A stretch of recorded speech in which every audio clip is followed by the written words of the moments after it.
You are listening to the Crazy as Usual podcast with Donna Carlson and today Amanda Arrick. Um, Amanda, I love this intro to your financial literacy event, calling on women who want to conquer their finances and support each other along the way. It sounds exactly like what we're doing with Crazy as Usual, where we're just trying to manage the monkeys. Because if you talk about your monkeys out loud, they lose their power over you.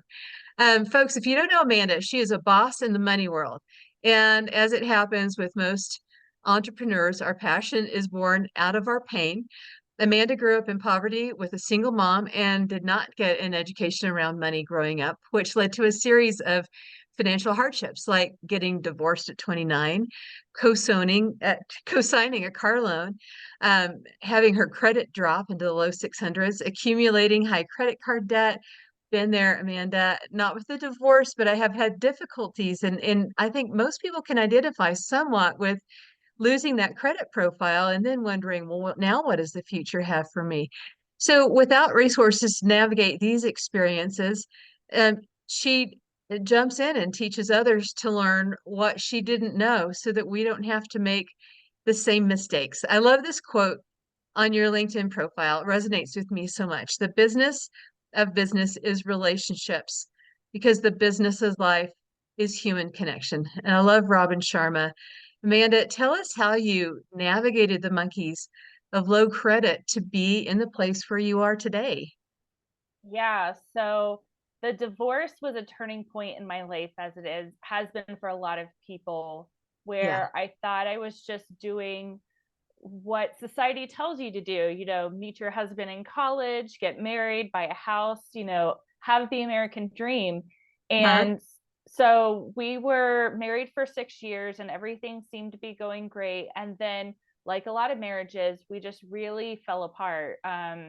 We decided to have very different goals for our lives. He wanted children, I didn't want children. A lot of things that just kind of created that division in our relationship. And so Yeah. um, the monkey in my head was really like, what a failure am I? You know what I mean? Like, divorce has always had this stigma associated with it, and thankfully it's less of a stigma now than it used to be decades Yeah. ago. But I was still so worried about how people would judge me and what people Oh, thought of me, because I had this like great marriage, and then all of a sudden it's over, and I was the second in my friends group to get divorced, and she was kind of getting ostracized from some of our friends and some other people because of her divorce. And so it was really a hard time because I'm a natural people pleaser. And what comes with that is wanting people to like you and all this other stuff. And I was just very worried that I wouldn't be able to navigate the world without having this like scarlet D on my shirt that says like, oh, she's divorced, she's damaged goods. No one's gonna want oh, to, you know, no one's gonna want to be in a relationship with her or be friends with her or whatever else. There must be something wrong with her. So I battled that for many years, and a lot of those things you mentioned, the credit, the co-signing on a car loan, financial abuse, that all stemmed from right after the divorce getting into very bad relationships with people who saw how vulnerable I was and took advantage of me. yeah. Oh, that's so hard because you are in a very vulnerable state. And I Yes. think, you know, the opposite needs to happen when somebody gets divorced. You need a community to come around you. And, just in the past several months, I've been meeting women in my networking circles who specifically love to help women through divorce. And they might be a mortgage broker, a grief counselor, a real estate agent, they might be a life coach. But their focus is really helping bring you back and help you understand who you are outside of that people pleasing network. Do you feel like you found your people since then? Yes. So I definitely did not have that community around me when I was going through it. I had, like I said, one friend who had gotten divorced a couple of years before me.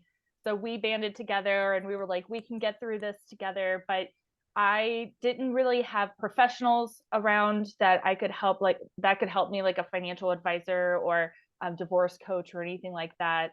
I couldn't really find any networks that I could lean on. Facebook groups were not as popular at the time. And so I really just felt like I was alone on an island. I knew I wasn't the only one out there that had gone through it, but Yeah. I certainly didn't have the resources and the people around me to do that. So when I decided to become a financial professional, that was one group that I very much wanted to help and be that resource for. Having gone through it, I wanted to make sure that other women going through divorce had someone that they could lean on and could help them navigate through that financially, because regardless of if it's amicable, if it's contentious, it's still a huge financial change in your life, a financial Yeah. trauma.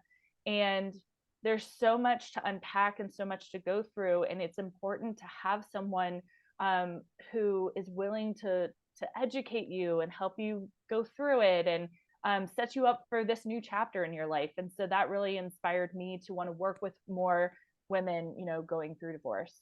Yeah. So are you involved in a network of women, kind of like what I talked about, where they share leads, they introduce each Mhm. other to people who need help? Good, good. Yes, yeah, there's a great chapter or a great organization called the Divorce Transition Professionals. It's actually an international organization, but they have, I think, 29 chapters in the United States, and Denver actually just opened a chapter last year. So I've been Nice. lucky to join that group and partner up with a lot of other divorce professionals who are a really great resource for my clients when they need someone else in that space to help them, whether it's selling a home, whether it's talking about the trauma of divorce or grief or whatever it is. So there's a Yeah. lot of great individuals in that group, and it's so nice to be able to work with them and share our resources.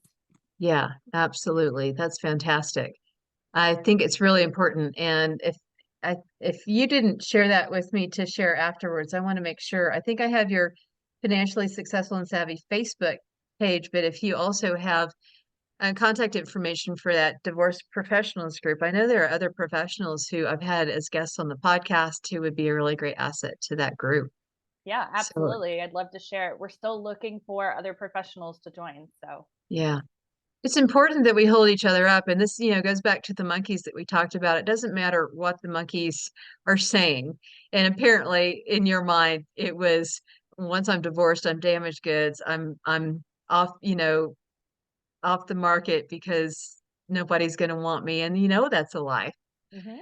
It's absolutely a lie. And yet, it's so easy to fall victim to that. Um, and we have to have somebody.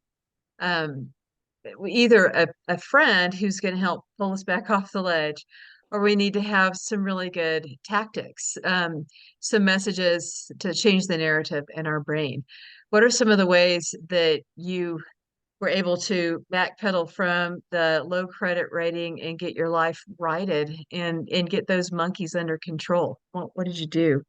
Yeah. So after the whole co-signing debacle where my ex had defaulted on the car loan, I ended up taking it over. I actually stole the car back from him because we were both on the title and the loan. So I was able to take the car back and get rid of the loan, so that was no longer an issue. But unfortunately, anytime you're late on payments, that sticks on your credit for a while. And so it does take quite a few years to build it Hmm. back up. And what I did was I eventually did find a financial advisor that I could work with that could help me figure out, how to navigate my financial life after divorce, how to try to figure out how to get my credit, back on track.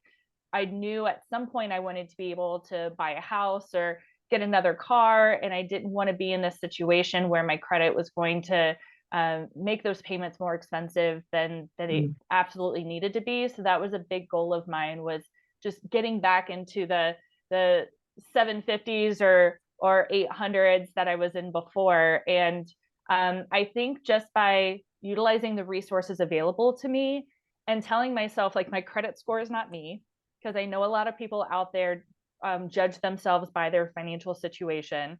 whether they're living paycheck to paycheck, they have a low credit score, whatever else. They think that is a, you know, their identity, and it's absolutely not. That's not who you are. That is just something that you're going through, that you're trying to get out of, you're trying to figure out. And so the more I started working on that goal and seeing positive progress, the more I realized, like, this is something I could do. It's great to have resources available. It's great to learn more about how to do that. I had to teach myself how to get out of, that low credit. Yeah. And so that's something, again, that I had been through, and now I help others do. They come to me with lots of debt or low credit saying, I want to move apartments by the end of the summer, or I want to buy a house in a year or two. Like, how do I navigate this? And I can share my experience, and also share with them the actual facts around your credit, and how you go about increasing that credit and building up your utilization and all of those other things. So I love that I experienced that, because then it enables me to be able to help other people and teach them about it. That reminds me, there are a lot of assumptions and misunderstandings about credit. Some people grow up actually trained that a good credit score is necessary for a bunch of reasons, and others don't even know why, what it is or why it's important. What are some common misunderstandings regarding how your credit score impacts your life and why it's important? Yeah, so credit is such a fascinating thing to me. You hear a lot of misconceptions around credit, and how it's a determiner of your financial health. And I don't think that's necessarily the case. Yes, it does show, are you capable of making payments on time? Are you capable of managing debt well? Things of that nature. But I don't want people to assume that their credit score is indicative of how good they are with money, because that isn't entirely true, and that's not really how it was designed. Your credit gets better the more credit you have, the more debt you have. And they want you to have diversified debt. So they want you to have credit cards, cars, houses, you name it. And some people are very against having a lot of debt. And obviously there's good debt, there's bad debt. It's important to understand the difference between it, and what debts can help you build your net worth or help you build your wealth, and what debts are basically bringing those down. But I've seen a lot of people say, oh, the more credit cards I open, the better credit I get. And it's not just having those credit cards open, it's how are you using them? Are you paying them on time? Are you having debt utilization, or debt to income ratio? All of those things play a hand in it. So, and then I just heard that there's a new dating app that that includes people's credit scores Credit as scores, yes. yes. I have told my daughters, I have three daughters who are all in their 20s, so they're going to be finding that guy. And I said, you need to understand what his relationship is with money. You need to Mhm. understand whether he's in debt and what his philosophy is about debt. Because once you get married, once you have that legal binding certificate, it's yours. Yep. And you better know what you're getting into, and you better have a Mhm. clear understanding of whether this is okay or not. One of And thankfully, they're really paying attention to it. It's Totally. amazing how love can just hijack your whole prefrontal cortex, don't you think? Oh my gosh, yes. And one of the best things I've heard is that people are willing to get physically naked in front of each other before they're willing to get financially naked. And Mhm. that's really stuck with me, because while people certainly shouldn't be talking about all their financial stuff in the first 3 dates or whatever the case is, those conversations should be done sooner than later. If you're actually committed to someone and you're in a relationship, having those money conversations and finding out what they have, what you have. Do you have shared financial goals? Are there things you'd like to do in the future?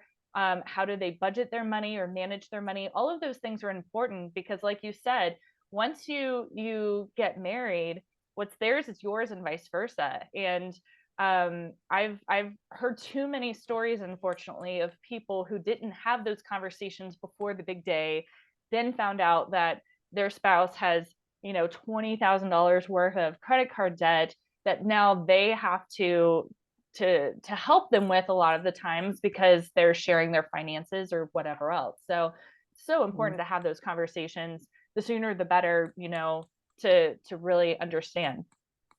Yeah.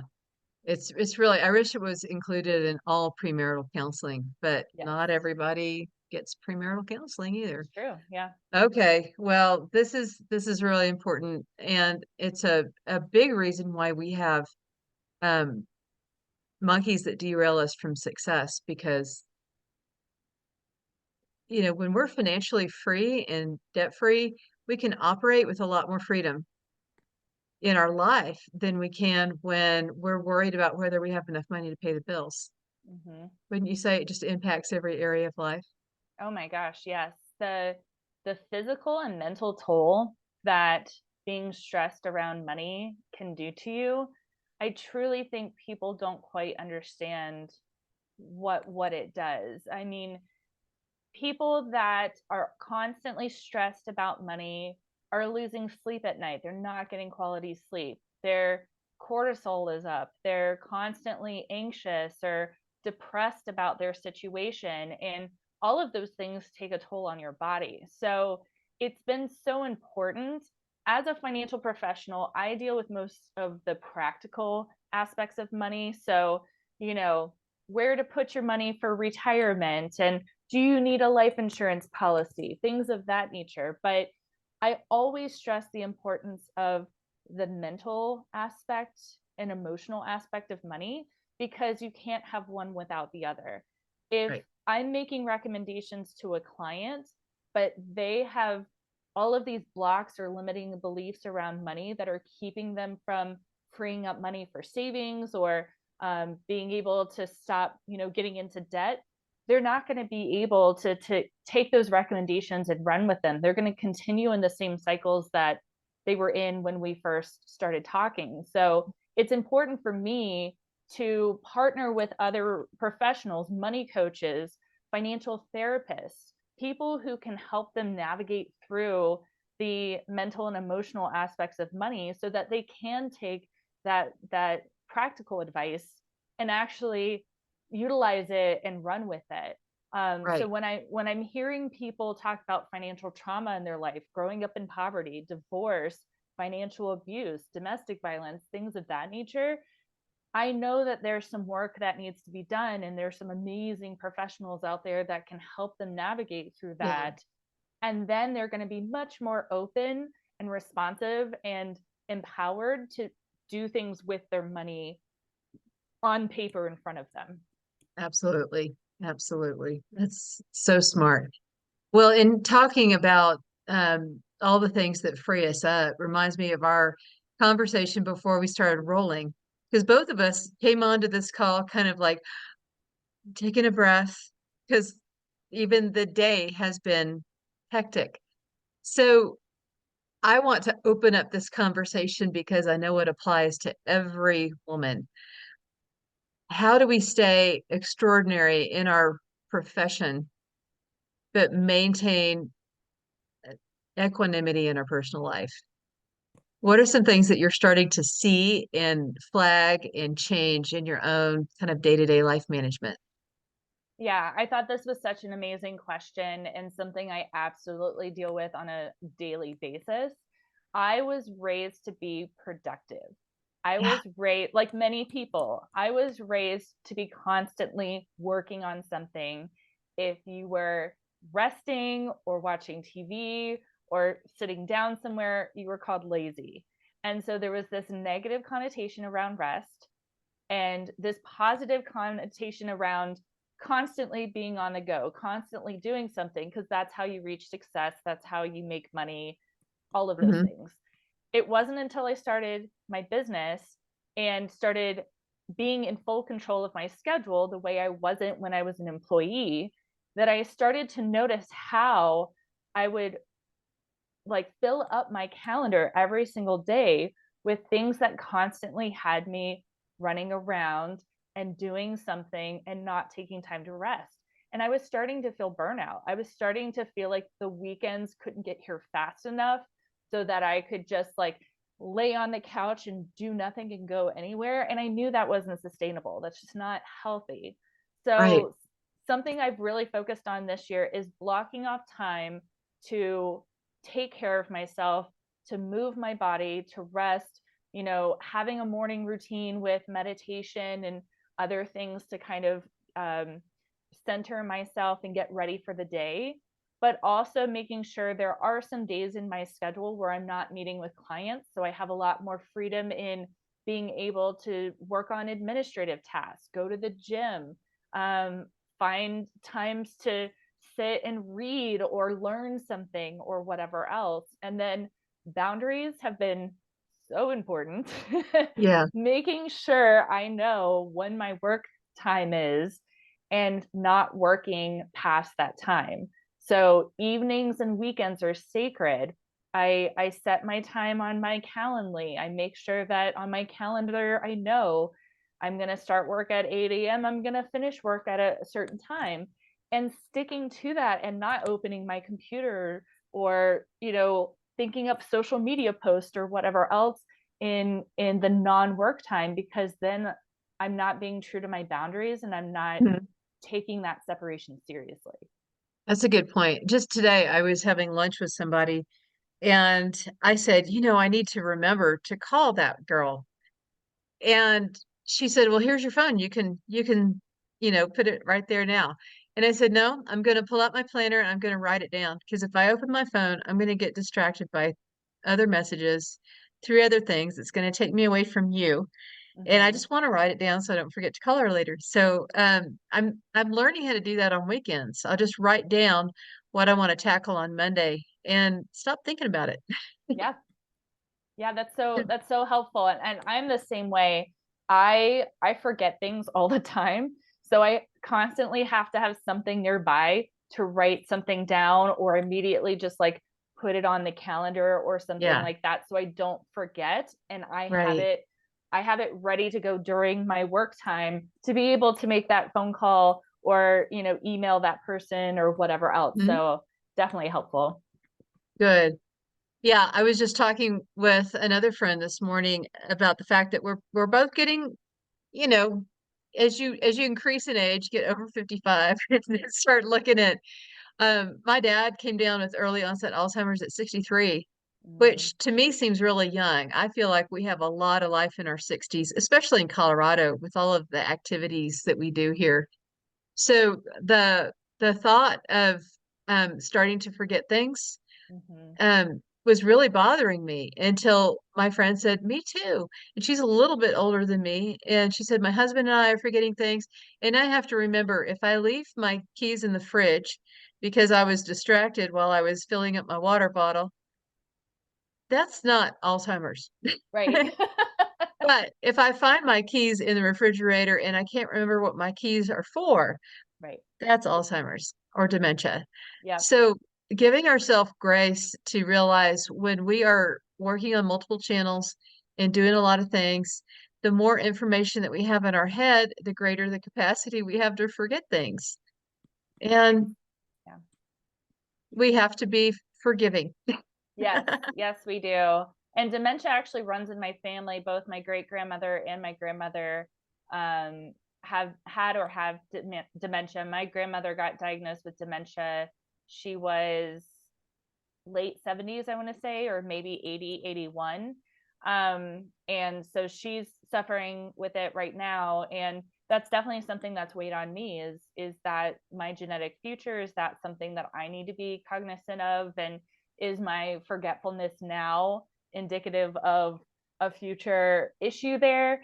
So I try to do whatever I can to better my mental health and to make sure that if that is in my future, that I'm doing everything I can now before something like that happens, and also putting plans in place to protect me, protect my family and all of that in the future, if that is the case, because long-term care is something that a lot of people don't talk about, but Mhm. is such a significant part of a lot of people's lives towards the end of their life. It's a huge Yeah. cost issue. It's a huge emotional weight on the family. And if you can prepare for that while you're still young and still vibrant and have all of your thoughts with you, then you're helping your family navigate that a little bit easier when you get older. I'm glad you brought that up because my husband helps people understand their rights and options with Medicare. Hmm. And in those conversations, sometimes this long-term care conversation comes up. How am I going to fund it? Thankfully, we know a couple of great organizations that help you pay for long-term care with Medicaid. Hmm. And it's such a relief when people realize, you mean I don't have to spend my life savings to put mom in a home? Yeah. Um, and, we also need help navigating just the emotional part of helping a parent move out of their home that they may have been in for 30 years and they're moving into a very small apartment. There's a huge emotional jump there. A lot. It's not an easy thing. And we need to keep that in mind when we're trying to help people. Hmm. I have become an advocate for people learning kind of what the options are in the last third of their life before they get in the last third of their life. Yes. I'd like to advocate for more education in our 40s and 50s to understand what that looks like and know now, what do I want my 60s, 70s, and 80s to look like? Because Yeah, I don't plan to sit still. I want to start traveling more. And totally. my husband is the opposite. He wants to get a house and tinker in the garage. And, it's good to know who you are, right? Yeah, it But absolutely is. we need to plan for that. We do. And so that is something that I ask every single client that I sit down with. And the question is, do you anticipate having to financially support an aging parent in retirement or later in life? Because this a lot of times pops up as a surprise.